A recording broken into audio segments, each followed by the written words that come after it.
El mar, impotente y generoso, ha sido aliado de la humanidad desde hace milenios, pero también a veces ha sido su enemigo más cruel.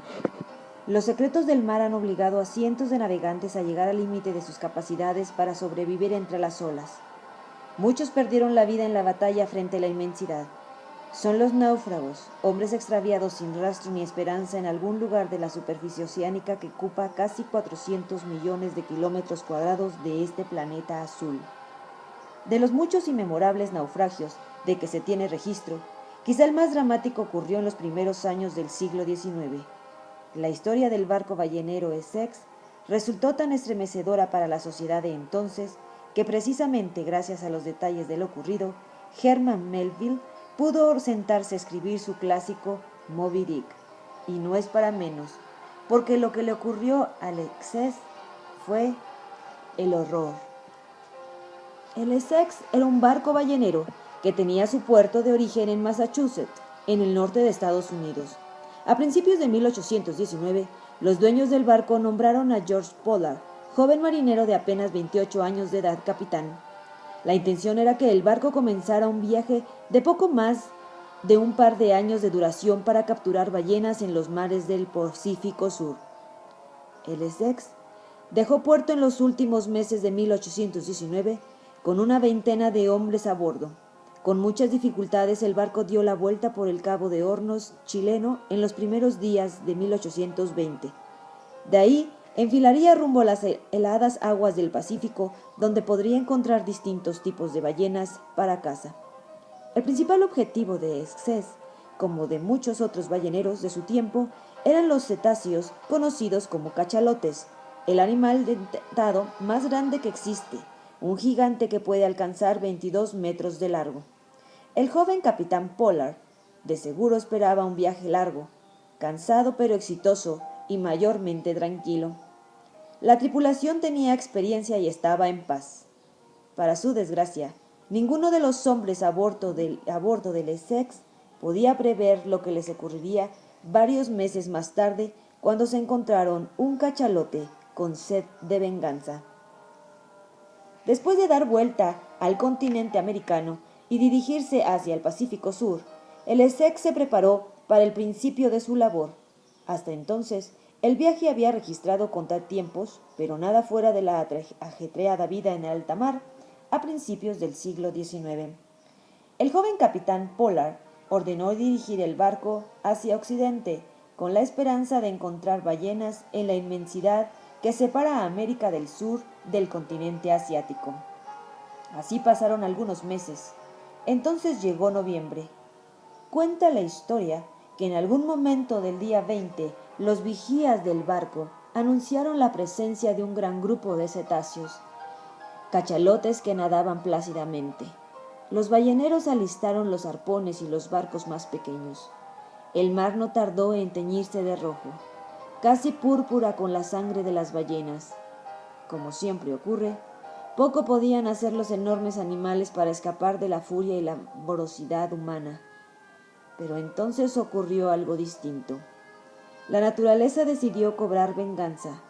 De la nada, contra todo pronóstico, un cachalote de por lo menos 20 metros de largo enfiló hacia el Essex a toda velocidad y lo golpeó con la fuerza, abriéndole un boquete fatal. Sorprendidos y asustados tras el ataque de la ballena, los marineros comenzaron a reunir sus pertenencias y se dirigieron a los pequeños botes balleneros que en ese momento se convertirían en salvavidas. El capitán Pollard, que había partido en uno de los botes a cazar cetáceos lejos del Essex, volvió al poco rato solo para descubrir lo impensable.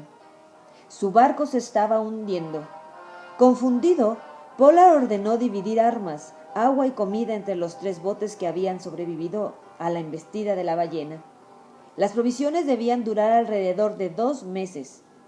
Mientras su barco se perdía lentamente en las aguas del Pacífico, los aterrados marineros trataron de decidir qué rumbo tomar.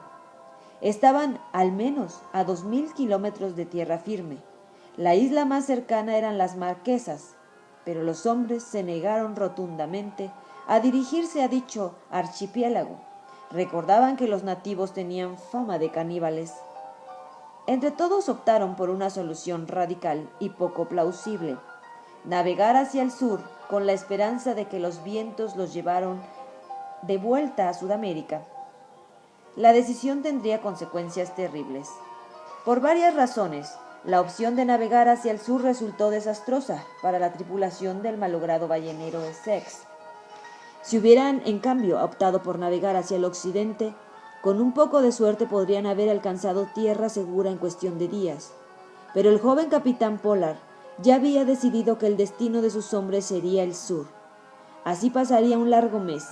Los 3 botes con sus veintena de marineros desesperados flotaron hacia el sur durante 30 días. Fue el 20 de diciembre, cuando milagrosamente avistaron tierra, pero la isla a la que habían llegado no representaba ni de lejos un auténtico respiro. Se trataba de la minúscula isla Henderson, situada junto a la mitad del Océano Pacífico, a miles de kilómetros de América y miles más de tierra firme asiática. La isla carecía de recursos naturales suficientes para mantener con vida a los marineros por mucho tiempo. Durante poco más de una semana, los sobrevivientes del Essex cazaron aves y pescaron en la isla, pero no tardaron en darse cuenta de que permanecer ahí era, en el mejor de los casos, un volado.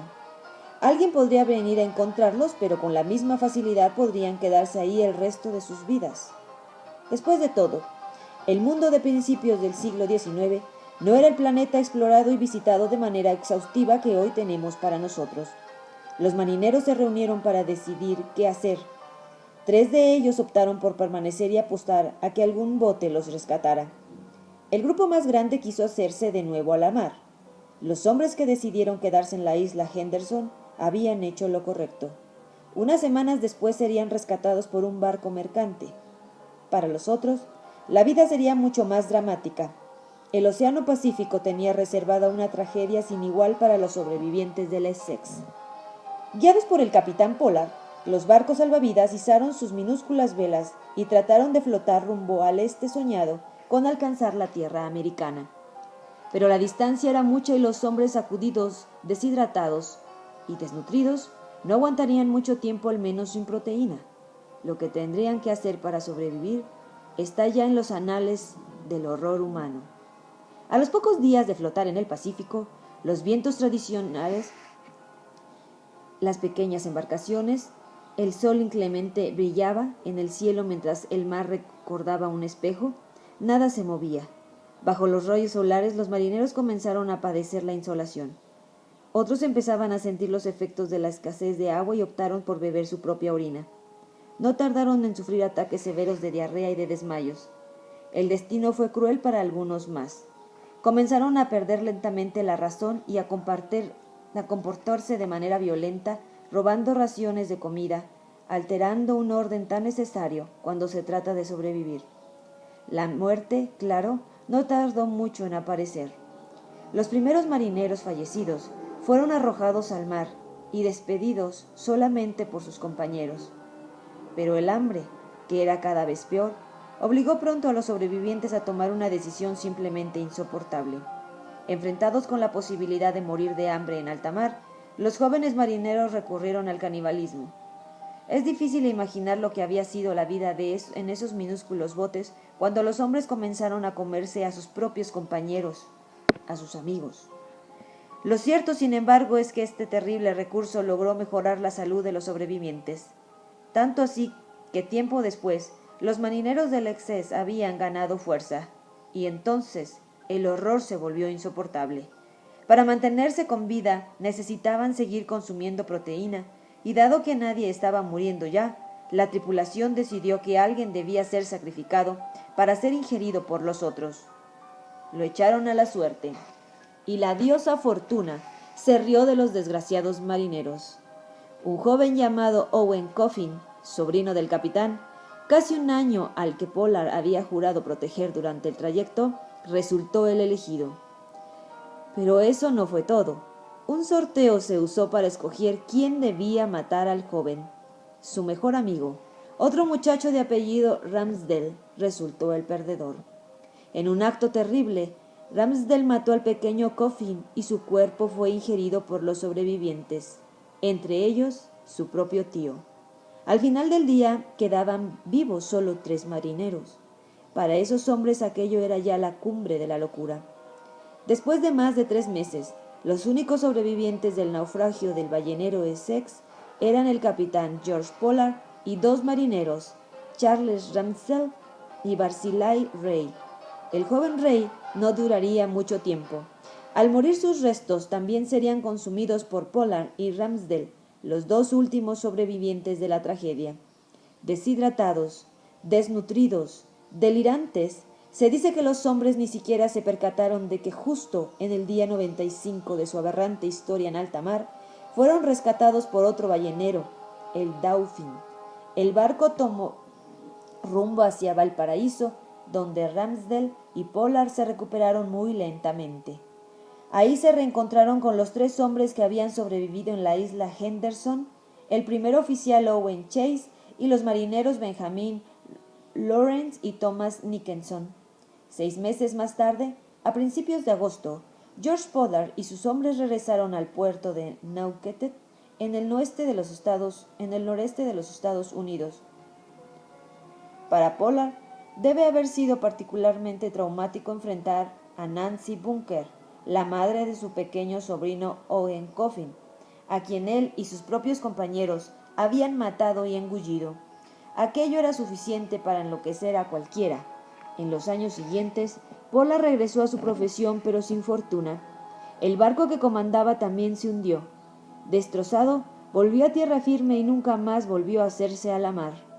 Owen Chase y Thomas Nickenson trataron de asimilar lo ocurrido escribiendo sus experiencias en sendos manuscritos. El de Chase resultó particularmente importante. Fue ese texto el que Herman Melville leyó justo antes de escribir la historia de otro célebre barco ballenero que se encuentra cara a cara con un cachalote, el pequeño libro de Moby Dick. Pero escribir su historia no ayudó a calmar las pesadillas de Owen Chase. Durante toda su vida, el marinero del Essex sufrió de insomnio, dolores de cabeza y ataques del pánico al recordar lo vivido. Terriblemente afectado, Chase comenzó a almacenar comida en el ático de su casa como un animal que teme al desamparo. Ni Chase ni nadie pudo olvidar jamás lo vivido durante aquellos largos meses en el corazón mismo del Océano Pacífico, en el infierno sobre las aguas.